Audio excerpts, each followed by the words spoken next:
దేవుని నామానికి స్తోత్రం. ఈరోజు దేవుని వాగ్దానం 1 రాజులు 15 అధ్యాయంలో నెబాతు కుమారుడు గురించి మనం మాట్లాడుకుందాం. నెబాతు కుమారుడైన రాజునైన యెరోబాము ఏలుబడిలో 18 సంవత్సరముల అబియాము యూదావారిని ఏలనారంభించెను. అతడు 3 సంవత్సరములు యెరూషలేమునందు రాజుగా ఉండి అతని తల్లి పేరు మాయాక, ఆమె అబీషాలోము కుమార్తె. అతడు తన తండ్రి పూర్వము అనుసరించిన పాప మార్గములన్నిటిలో నడిచెను. తన పితరుడైన దావీదు హృదయము తన దేవుడైన యెహోవా యెడల యథార్థంగా ఉన్నట్లు అతని హృదయం యథార్థంగా ఉండలేదు. దావీదు హితుడైన ఉరియా సంగతి యందు తప్ప తన జీవిత దినములన్నీ యెహోవా దృష్టికి యథార్థంగా నడుచుకొనుచు యెహోవా అతనికిచ్చిన ఆజ్ఞల్లో దేని విషయమందు తప్పిపోకుండాను గనుక దావీదు నిమిత్తం అతని తరువాత అతని కుమారుని నిలుపుటకు యెరూషలేమును స్థిరపరచుటకును అతని దేవుడైన యెహోవా యెరూషలేమునందు దావీదునకును దీపంగా అతన్ని ఉండనిచ్చెను. రెహబాము బ్రతికిన దినములన్నీ అతనికిని యరొబామునకును యుద్ధం జరుగుచుండెను. అబియాము చేసిన ఇతర కార్యముల గురించి, అతడు చేసిన వాటన్నిటిని గురించి యూదారాజుల వృత్తాంతముల గ్రంథమందు వ్రాయబడి ఉన్నది. అబియామునకును యరొబామునకును యుద్ధం కలిగి ఉండెను.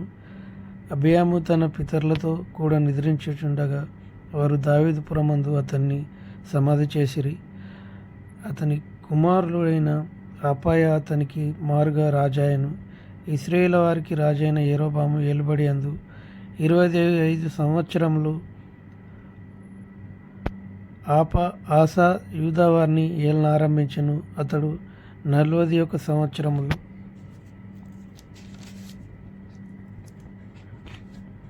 యెరూషలేము ఏల్చుండెను. అతని అవ్వ పేరు మాయాక, ఈమె అబీషాలోము కుమార్తె. ఆసా తనకు పితరుడైన దావీదు వలె యెహోవా దృష్టికి యథార్థంగా నడుచుకొని పురుషగామములను దేశంలో నుండి వెళ్ళగొట్టి తన పితరులు చేయించిన విగ్రహములన్నిటినీ పడగొట్టెను.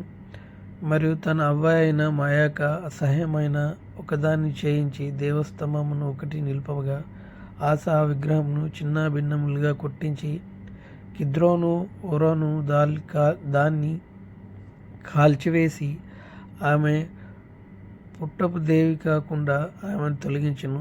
ఆసా తన దినములన్నీ హృదయపూర్వకంగా యెహోవాను అనుసరించెను గాని ఉన్నత స్థలమును తీసివేయకపోయాను. మరియు అతడు తన తండ్రిని ప్రతిష్ఠించిన వస్తువులను, తాను ప్రతిష్ఠించిన వస్తువులను, వెండియు బంగారమును, ఉపకారములను యెహోవా మందిరంలోనికి తెప్పించెను. వారు బ్రతికి దినములన్నిటిను ఆసాకు ఇశ్రాయేలు రాజైన బయెషాకును యుద్ధం జరిగించుచుండెను. ఇశ్రాయేలు రాజునైన బయెషాకు యూదావారికి విరోధి ఉండి యూదారాజైన అసహ్య యుద్ధ నుండి ఎవరునూ రాకుండా అతని యుద్ధకు ఎవరును పోకుండా రామా పట్టణమునకు కట్టించెను. కాబట్టి ఆసా యెహోవా మందిరపు ఖజానాలోని రాజనగరం యొక్క ఖజానాలోని శేషించిన వెండంతయు బంగారమంతయు తీసి తన సేవకుల చేతకు అప్పగించెను. హెజ్యోకును పుట్టిన టబ్రిహిమోను కుమారుడును దమస్కులో నివాసం చేయుచు అరామునకు రాజైన తండ్రికిని నా తండ్రికిని సంధి కలిగి ఉన్నట్లు నీకును నాకును సంధి కలిగి ఉండవలను గనుక వెండి బంగారములను నీకు కానుకగా పంపించున్నాను. నీవు వచ్చి ఇశ్రాయేలు రాజైన బయెషా నా యొద్ద నుండి తిరిగిపోవునట్లు నీకును అతనికి కలిగిన నిబంధనను తప్పింపవలను.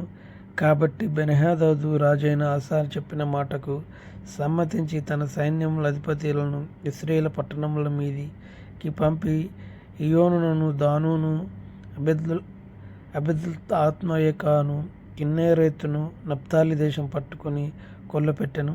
అది బయెషాకు వర్తమానంగా కాగా రామాను పట్టణమును కట్టుట మాని తిరస్కపోయి నివాసం చేసెను.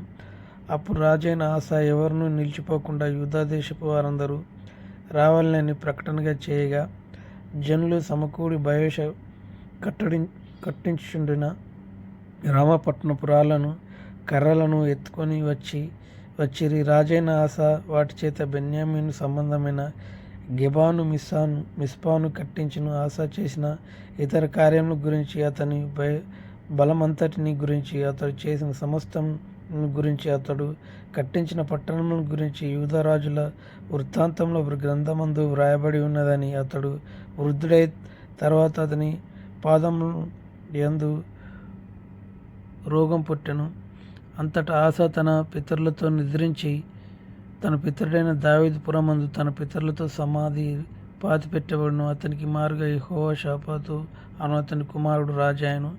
యరొబాము కుమారుడు నాదాబుకు రాజైన ఆస ఏలుబడిలో 2వ సంవత్సరములు యందు ఇజ్రాయేలు వారిని ఏలన ఆరంభించి ఇజ్రాయేలు వారు 2 సంవత్సరములు ఏలను.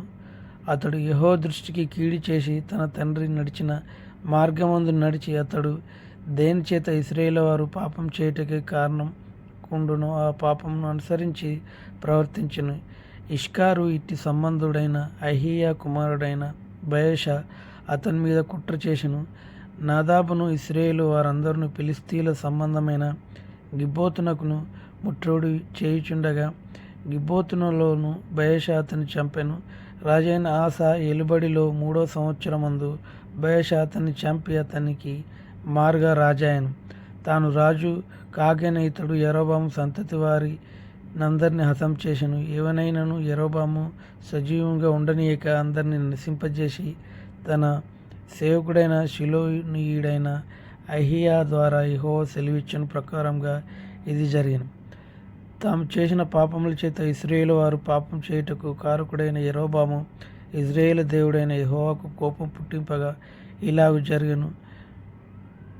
నాదాబు చేసిన ఇతర కార్యం గురించి, అతడు చేసిన దాని అంతటిని గురించి ఇశ్రాయేలు రాజు వృత్తాంతమును గ్రంథమందు వ్రాయబడినని వారి దినములను ఆసాకును ఇశ్రాయేలు రాజైన బయషాకును యుద్ధం జరిగించుచుండెను. యూదారాజైన ఆస ఏలుబడిలో 3 సంవత్సరములు అహీయా కుమారుడైన బయషా తిరస్సయందు ఇశ్రాయేలునందరినీ ఏలన ఆరంభించి 24 సంవత్సరములు ఏలను.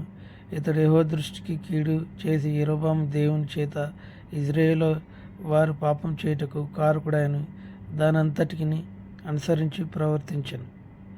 ఇటు వాక్యం దేవుడు దీవించును గాక. ఆమేన్.